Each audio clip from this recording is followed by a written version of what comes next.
হঠাৎ বিশ্বনবী দেখলেন আকাশের সূর্যের আলো ক্ষীণ হতে শুরু করেছে, কমতে শুরু করেছে। তিনি খেয়াল করে দেখলেন এর কারণ সাইয়েদনা জিব্রাইল বিশাল ফেরেশতাদের বহন নিয়ে পৃথিবীতে নেমে আসছেন। পড়েন সুবহানাল্লাহ।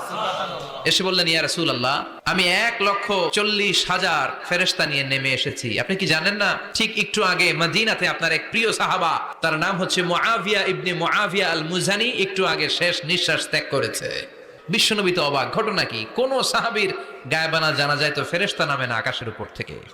বিশ্বনবী জিজ্ঞেস করলেন, জিব্রাইল, কোন সাহাবীর গায়বানা জানা যায় তোমরা আকাশ থেকে এত ফেরেশতার বহর নিয়ে নামো নাই? কি এমন আমল করেছে আমার মুআবিয়া, কি এমন ভালো গুণ ছিল, ভালো আমল ছিল, যার কারণে আরশের উপরে তার এত সম্মান?